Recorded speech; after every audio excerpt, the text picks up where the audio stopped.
Welcome to the Common Bridge, where policy and current events are discussed in a fiercely nonpartisan manner. The host, Richard Helppie, is a philanthropist, entrepreneur, and political analyst who has over 1 million listeners around the world. The Common Bridge is available on Substack.com and draws guests and audiences across the political spectrum. Hello, welcome to the Common Bridge. We've got a great topic for you today. It's all about taxes and the IRS. And with us today, two experts from Plante Moran. Welcome, Rachel Keller and Brett Bissonnette. Welcome to the Common Bridge. Thanks, Rich. The Common Bridge, of course, is available at Substack.com. Please go to Substack.com, enter the Common Bridge in your search engine. Subscribe if you wish, either a paid subscription or a free subscription. Of course, the Common Bridge is available on all of your podcast outlets. Look for us there and on YouTube TV. And of course, with our friends over at Mission Control Radio on your Radio Garden app. Today, we're going to talk about law and policy and especially taxes, something that we cover frequently here. Every law, okay, Brian, I'm going to redo that again. Okay, we all listen to debates and commentary about law and policy and especially taxes. And every law, every policy, and of course tax regulation require mechanisms to ensure compliance. Well, our President Joseph R. Biden has stated that the IRS needs to be properly funded in order to carry out its mission on our very complex tax code. Taxpayers have been puzzled by missing records, slow refund, late fees for things they paid, and other matters, including slowness in the support that they get directly from the IRS. So today we're going to chat with these two experts who are in the field today actively advising people from all stripes about tax law and tax regulation. They spend a lot of their time interacting with the IRS and making sure that their clients are in compliance with the tax law. So we anticipate some education and maybe some policy ideas from Plante Moran. We welcome Rachel Keller and Brett Bissonnette. Again, welcome to the Common Bridge. Thanks for having us, Rich. So Brett, our audience likes to know a little bit about our guests. So if you don't mind, maybe a little biographical sketch on you. Where'd you spend your early days? What was your academic preparation? What's your professional career been? And then, what are you up to today? Sure. So I am originally live in the state of Michigan, born and raised here in Michigan, have a bachelor's degree in accounting, have been licensed as a certified public accountant since the year 2000, went to law school at Ohio Northern University, got a degree there in 2003, have been a practicing attorney since 2003 as well. Also have a tax master's of tax law from New York University, and spent 5 years as an adjunct tax law professor at the University of Dayton. So I've had the unique experience of both practicing law and practicing accounting.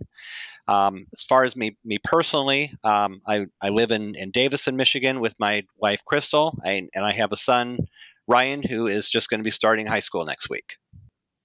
Great. Well, welcome to the Common Bridge. Rachel Keller from Plante Moran. Tell us a little bit about yourself. Where were some of your early days, your academic preparation, a little bit about your professional work, and what your job is today? Sure. Thanks, Rich. I grew up in a one traffic light small town by the name of Leonard, Michigan. When I was done residing in this small town, I went to a very big university at the University of Michigan in Ann Arbor, where I got my bachelor's of business administration. I had a very passionate professor of tax in my junior year, which is what inspired me to do internships in tax and then ultimately apply for the Master's of Accounting program at the University of Notre Dame, which is where I did my grad school work, with a specialization specifically in tax. I have been with Plante Moran since I finished my education. So this month actually is my 22-year anniversary with the firm. We are very industry focused. So roughly 80% of my client work is in the professional service space, which then comes with a very heavy federal and state and local tax background. And then the remaining 20% of my book of business is high net worth individual plannings for the individuals and their family. From an interesting fact perspective, that's what we always ask our interns and new starts to say at orientation. My fun fact, I've run the Boston Marathon twice. I would say at this point it was a lifetime ago, but I did in fact do that. And then I'm into Harleys. I own two, and I'm part of an all-women's riding club. Fantastic. Well, welcome to the Common Bridge, Rachel. Look, you've both been at this professionally for many years. What's different about today's environments versus past times? And you guys can volley this back and forth however you wish. Sure. Yeah, I'll start if that's okay with you, Rich. Sure. I would say couple of things. Speed of work is different. I think we could probably say that in all aspects of our lives in general with technology and instant messaging and sort of that expectation of immediate response. But there's been an increased speed in the tax profession as well. Like I said, my 22-year anniversary with the firm is this year. I would say the first 18 to 19 years of my career, we were dealing with one set of rules. That you learned them, you implemented them, you got smarter at them, but you kind of continued to evolve around a set of rules that had been in existence for some time.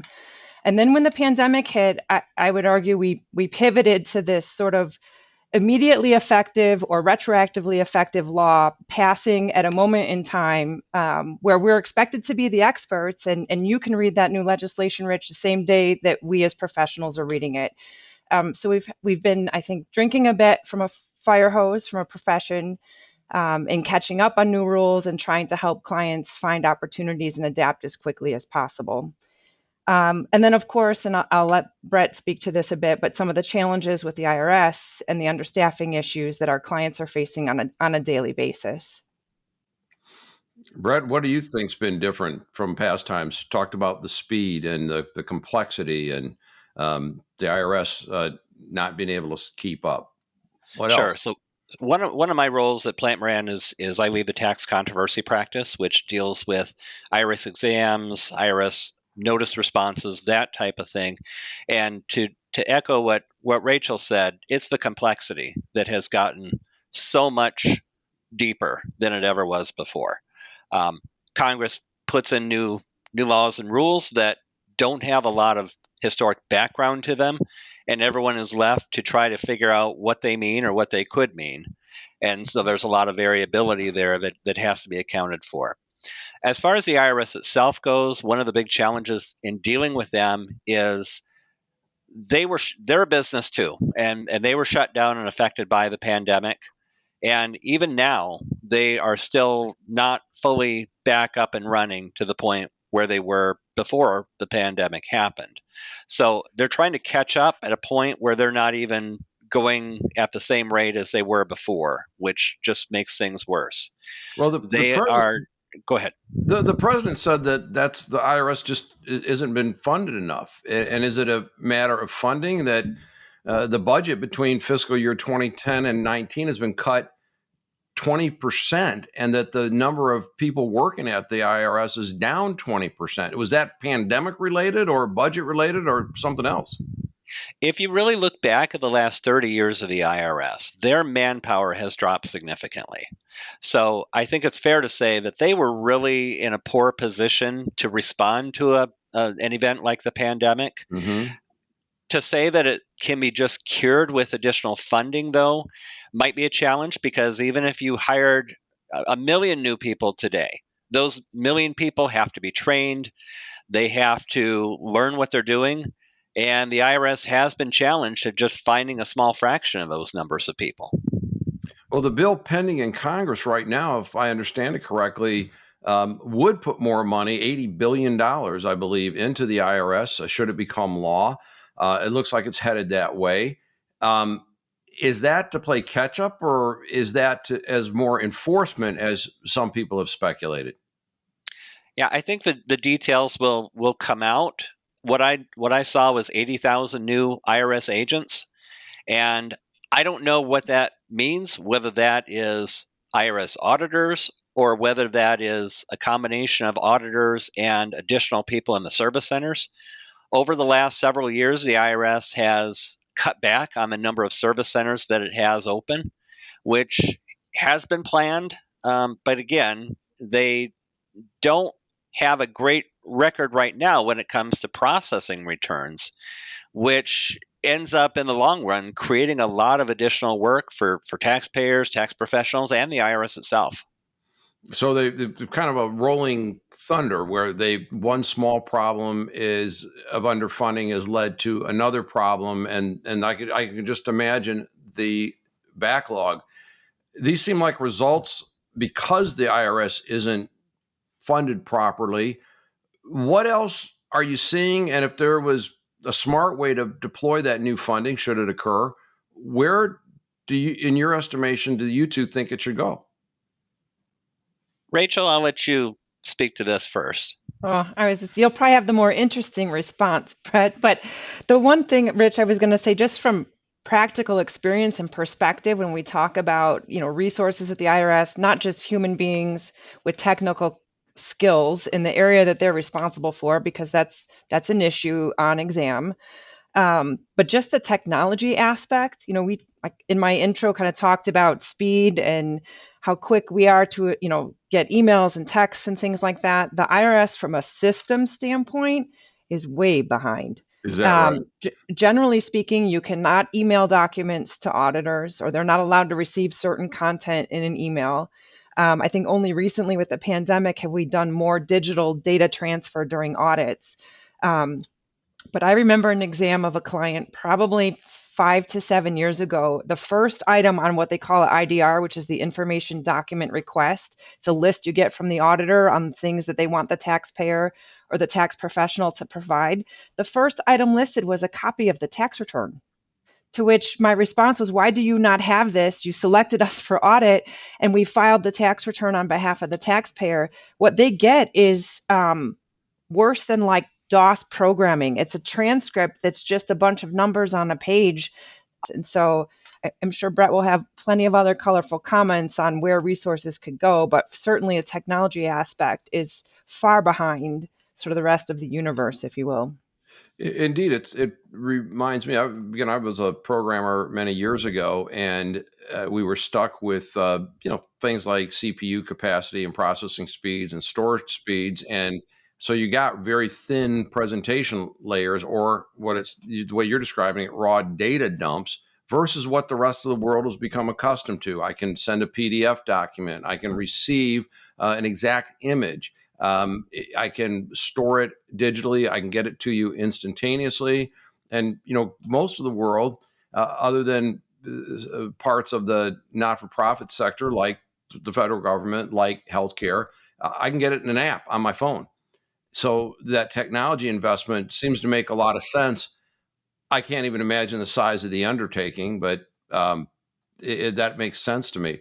Brett, what do you think about this? What else should we be thinking about, or what should our listeners, readers, and viewers need to understand about where this investment might go? So the IRS has really been working in recent years towards just beefing up the e-filing side of things. And I think the research shows that as e-filing goes, things work pretty efficiently. When a return is e-filed, it's generally accepted by the IRS in a reasonable amount of time, and there just doesn't seem to be as many issues with that return as it is when it's paper filed. Mm-hmm. So paper filing induces an extra step in the process. Now, instead of going straight into the IRS computers, it now has to go into the hands of an individual at the IRS who has to manually key that into the IRS system. Ouch. So that is amazing. And the thing is, when I think about the IRS, it's Internal Revenue Service. And as Rachel explained in her bio, she's done a lot with professional services. And I was in the professional service business for a long time. And I know about setting expectation with the clients. And so if we thought about IRS as a service, as it is, what should people expect from the IRS? and where do they excel? And we've heard a couple areas they need to improve, but what should people expect? And what are some of the strengths the IRS can build on? What are some areas that they need to shore up? Yeah, I just from a taxpayer perspective, so when I think about my clients, I would say advising clients plan on long waits. If we're dealing with correspondence, it's going to take months, especially now, to resolve an issue. Um, and that, with the hiring that's been going on, not all the auditors have the technical competence that we as tax professionals would expect them to have. So you can, after waiting on hold for a very long time, get an agent on the phone and be in a dead end conversation because they're just not skill equipped to talk about even some of the most basic issues. So just from a taxpayer perspective, having that expectation that this is unfortunately going to be a bit of a painstaking, tedious, and probably longer than anyone would like process is really important to help us manage the relationship from a client service perspective. Brett, what are your thoughts? Yeah, definitely patience is key to working with the IRS. So, just another issue I've seen recently is understanding how the IRS works. And the IRS is broadly divided into two categories. There's the exam side, and the individuals on the exam side are experts in determining what is the proper amount of tax due. And there's the collection side, which those individuals are experts in determining how do we collect those taxes.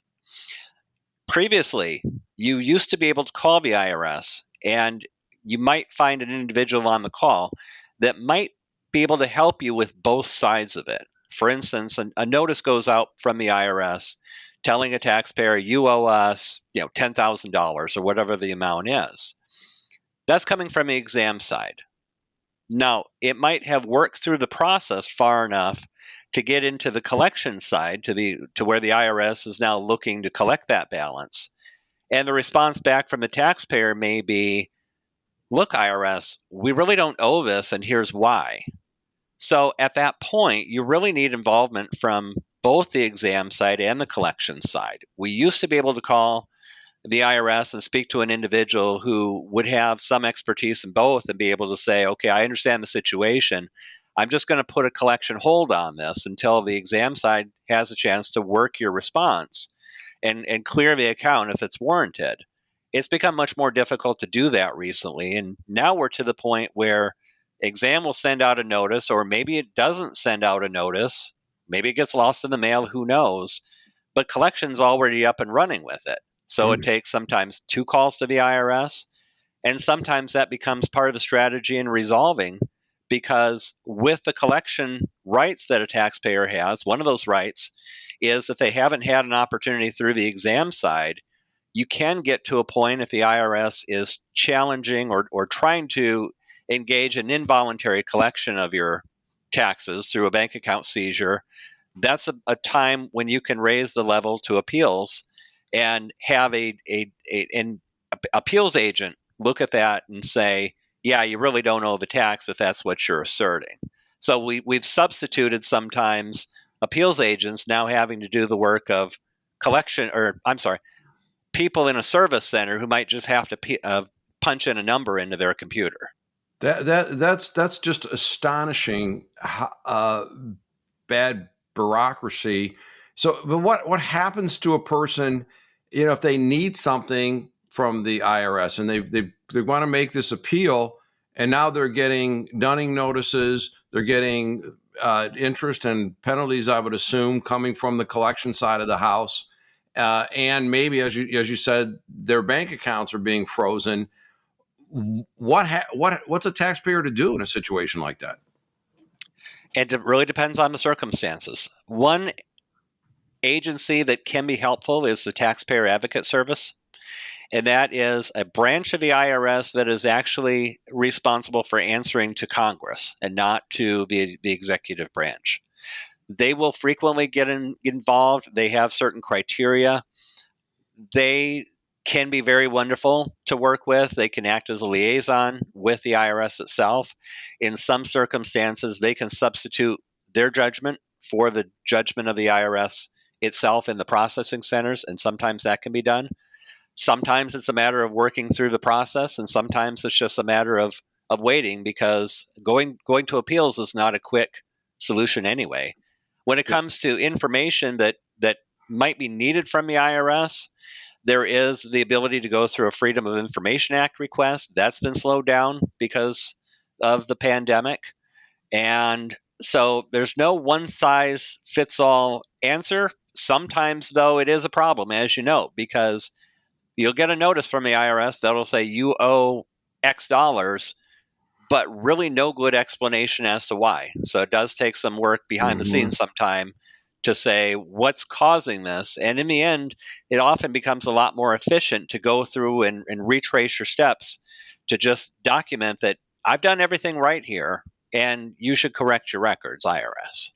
Yeah, it's just amazing, and almost to my lay ears, it sounds like, well, to get it resolved, you need an act of Congress or a FOIA request. When, as a layperson, I have no idea how to start a FOIA request. Maybe I need to learn. But are there better ways than others to contact the IRS? Is it just get on the phone and wait, or is there web services, or I don't think there's an app or a way to text or find an advisor like yourself for when the dollars can justify that. How would you tell people to go about contacting the IRS?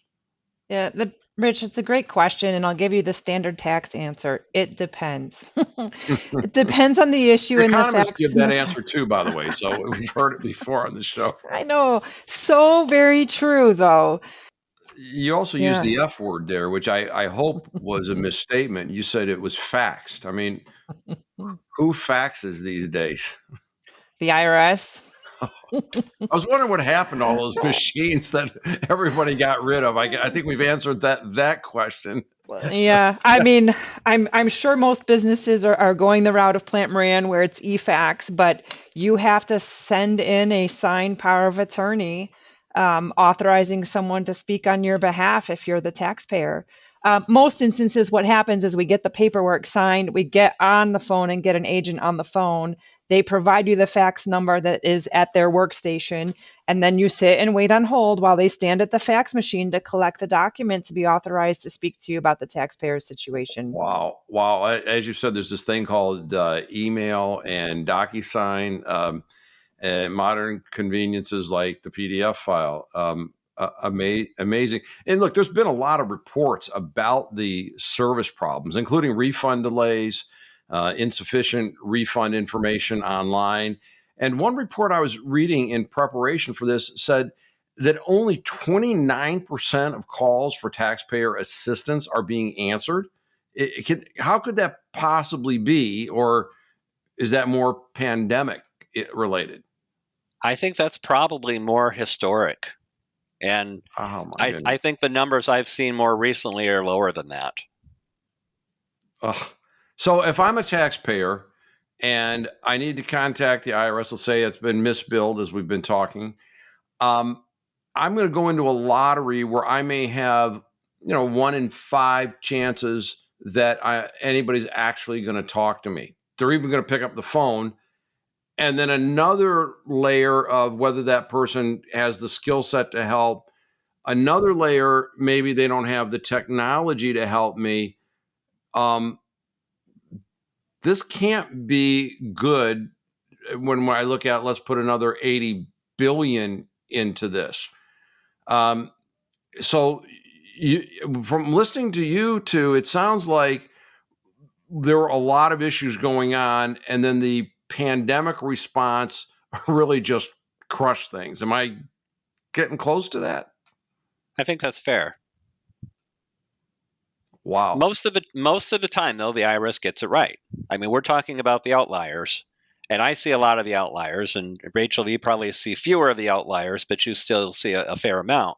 Most of the time, particularly when it comes to e-filing, the IRS gets things right. I did read one report that the IRS website was down, which did impact the ability to do an e-file. Have they upgraded the technology since, or maybe repaired what they had? I'm not sure if they have or not. I think they have. As far as I know, things on the e-filing side are going okay. Right now, last I heard, one of the options you have is to request a tax transcript. So a tax transcript is just a transcript of all events that might have occurred with respect to a particular return for a taxpayer for a particular year. Historically, they've taken 2 to 4 days to request. Sometimes you can get on the phone and get them sent over right then. I recently talked to somebody who's an intermediary who requests these transcripts on behalf of taxpayers through authorizations. And originally we were talking about getting them in 2 to 4 days. And after my call with them, he said that he checked with somebody internally and they're running about 3 weeks. So just overnight, one of the issues the IRS, this is what I've heard anyway, they redeployed a lot of people in response to questioning at Congress, redeployed people from the customer service side, the phone line side. They took half of the resources literally overnight without telling anybody and moved them on to the return processing side to clear some of the backlog. So right now, if you're on hold with the IRS for 2 hours, you get a courtesy disconnect. So you're not waiting forever and you re-enter the queue. That's gotten worse since they've done that. I've never thought of a disconnect being courteous, but I guess it's the government. It doesn't need to make sense. But I remember reading the reports back in January where it was said the IRS was just buried in paperwork, and I take what you're saying as an attempt to clear that. And then I've been reading lately about something called the free file system, and I have to profess, I don't know anything about it. Could you two explain to our listeners, our readers, and our viewers of the Common Bridge, what is the free file system? How does it work? How's it supposed to work? And does it relate to anything that we've been talking about vis-a-vis service issues? Brett, is that one you can speak to? So at Plant Moran, we use our own software. We have a vendor that provides that. We don't use the free file system ourselves. From what I understand of the system, it is available for taxpayers to use at the IRS website and file their own tax returns. It, as I understand it, goes through the same e-filing process. And so it would seem to be helpful from the standpoint of being a more efficient way of a taxpayer providing their information to the IRS and getting it into the IRS systems with minimal effort on either side. The only thing I would say about that is it's not universally available as I would understand it. So I think there are certain criteria. Your income has to be below a certain level, that type of thing. I don't know if it's universally available to everyone. So it's like, I mean, I know I used to use web-based apps. Can't recall the name of them now, but it was, $18 or $25 at the time. And I know like H&R Block has one. So this is kind of a replacement for that? I think so. Okay. And I heard you say it's not going to work that well. I don't know. This let's be dangerous for a little bit. All right. Let's talk about some policy ideas. Are the current tax policies just so cumbersome that they just don't make any sense in today's climate? I think it depends on your point of view. So the tax law, first and foremost, is a tool of social engineering. We don't have a flat tax that everybody pays with the IRS. It has gone from ideally, or at least, simply, you have a regressive tax, which is simply everyone pays the same amount on whatever their income is. It's moved to a progressive scheme where your rates go up as your income goes up. And to further complicate things, deductions and credits are incredibly complicated, and but the tax law has a way of picking winners and losers. So just on that basis, it's really hard to say what should or shouldn't be, because it all depends upon what your point of view is. And what we've seen is a lot of that depends upon the will of the party in charge of Washington. Well, to that point, two of them that have been addressed by each of the two past administrations, providing that this bill finally becomes law. But the Trump administration capped the deduction for state and local taxes, long overdue. It is only benefits extremely high income people in very high tax states. But in effect, you resulted in middle class taxpayers throughout the country subsidizing extremely wealthy people in a few of the high tax states. And despite numerous attempts to undo that limitation, that looks like it's going to remain the law. And then in the current bill, one more attempt to get the carried interest tax treatment back to regular income, because it is for labor versus the capital gains taxes that result from putting actually capital up. But to your point about it depends. I've read astonishingly articulate defenses of the opposite viewpoint on both of those. And I have to say they're quite clever, but I hope that we can hold the line and get rid of the carried interest treatment, tax favored treatment, and continue to maintain the SALT, state and local tax cap. Are there tax policies that are more misunderstood than the others in your practice, that somebody thinks they're doing the right thing and they get surprised, like, oh, I didn't know I could do that? Yeah, I was going to say, I see a fair amount, especially in professional service space. I've got a pretty large, like, architect, engineering, construction client base. You'd be shocked. Those businesses are often eligible for the research and development credit. They might not think that they are because they're not scientists in lab coats testing DNA, for example, but a lot of their projects, the way those contracts are written, they're eligible. We've been dealing with a long-standing proposed, keeps getting kind of kicked down the road limitation on not the credit, but the deduction of the expenses related to generation of the credit. Right now, you have the option, you have the ability to take a current deduction for the expenses as well as take a credit. What's proposed to happen, and technically is law today for calendar 22, absent some extender bill at the end of the year or something getting put into a bill that's retroactively effective, as of today, if you're doing R&D, you can still take your credit, but you need to add back and capitalize and amortize those expenses over time. For some businesses that, we've been talking about it and talking about it and talking about it and constantly say next year, next year, next year. Well, we're here. And when you start to run the math, there's a lot of sticker shock on, wow, this is really impactful to my quarterly estimates. We've got businesses technically that are probably underpaid on estimates at the moment because they've not been adding that back. But on the flip side, they don't want to outlay the cash because there could be a change in law that's retroactive. And so I think there's a lot of importance to being strategic and planning and having conversations with your tax professionals, because we are in this constant changing, sort of ever existing limbo land, for lack of a better term. It is incredibly complex. Are there any laws or pending legislation that you'd like to see passed? I know that I like the idea of the child tax credit.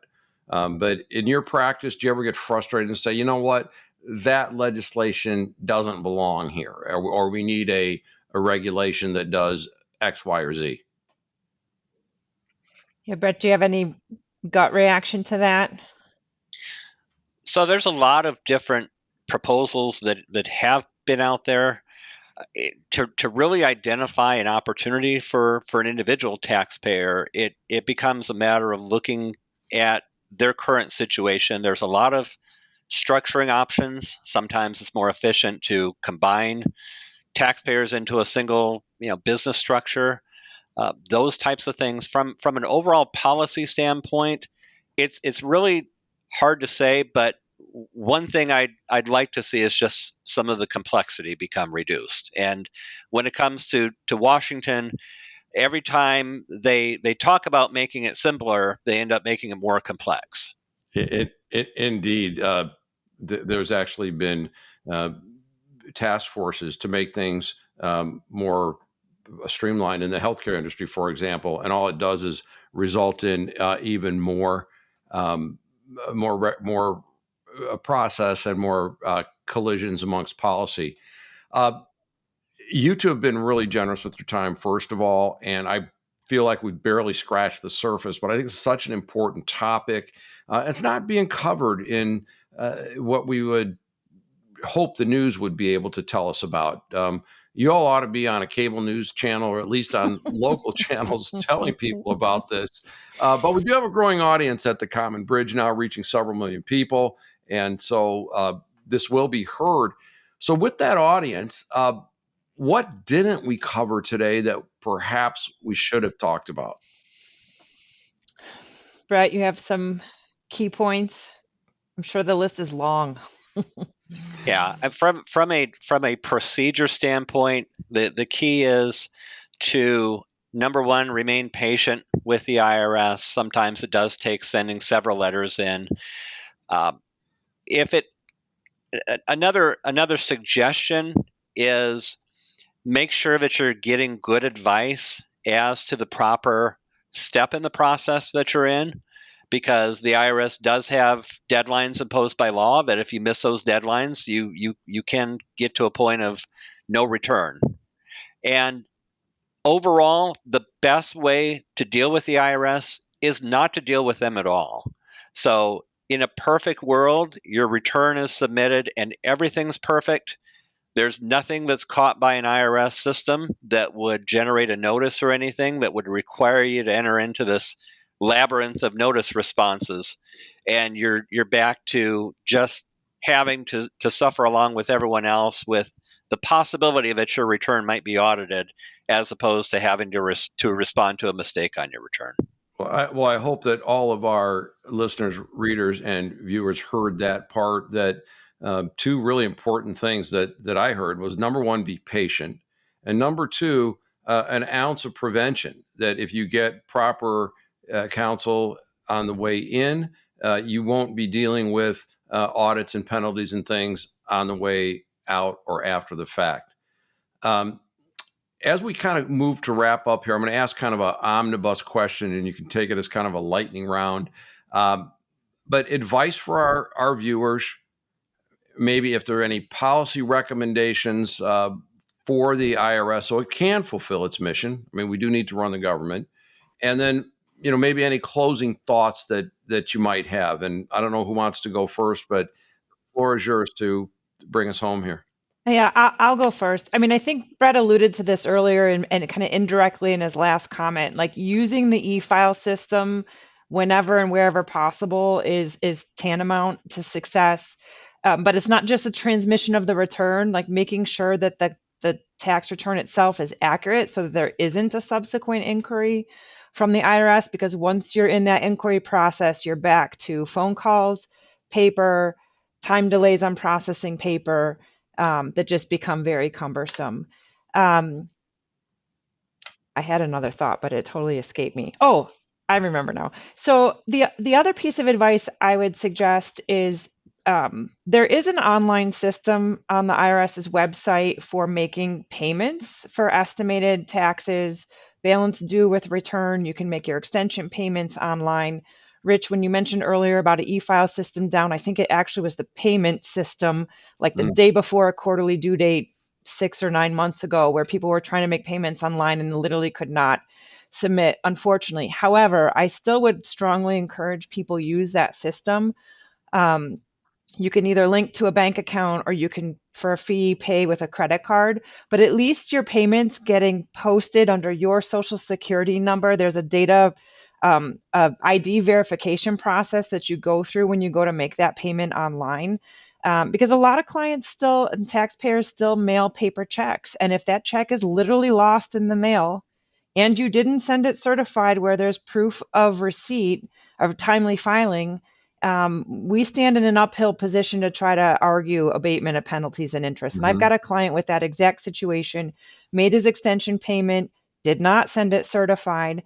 The IRS has not cashed his check because it's lost somewhere, maybe at a service center, who knows where. And he's got late payment penalties that we can't abate because we can't even provide evidence that he timely made his payment.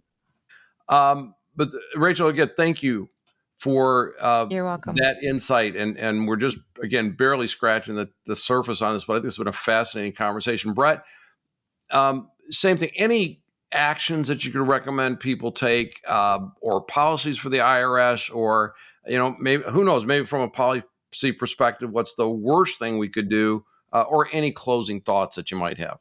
One thing I'd like to see, perhaps from a funding standpoint, is the IRS maybe get a little bit more money to handle appeals. Mm-hmm. Right now, the IRS, they call it the IRS Independent Office of Appeals, is the formal title to emphasize the fact that they're not part of the IRS. They are really behind with a lot of matters, to the point where it's running sometimes 12 to 18 months to have a matter heard at the IRS Office of Appeals. I'd like 18 months. It's a long time, right? Yeah. And they really end up standing as kind of the last line of defense at the IRS before a matter goes to tax court a lot of times. Their goal is to minimize, their goal is to resolve issues fairly to taxpayers and to the government. But they take the view that they are looking at it from the standpoint that, what does IRS counsel got to do with this? What is tax court going to do with this? They consider hazards of litigation on behalf of the government too. And it would seem like if that were put into the process a little bit earlier, we might be able to clear some of that backlog and just make the process a little bit more open and friendlier to taxpayers who currently have to wait a long time to have that process resolved. Great. We've been talking today with Rachel Keller and Brett Bissonnette of the public accounting firm Plant and Moran.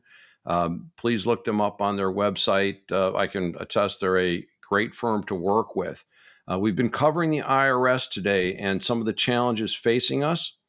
And so please subscribe to The Common Bridge, of course, at substack.com. Look at The Common Bridge. Consider a paid or a free subscription. We're available on most podcast outlets, on YouTube TV, and of course, at Mission Control Radio on your Radio Garden app. And so with our guests, Rachel Keller and Brett Bissonnette, this is Rich Helppie signing off on The Common Bridge.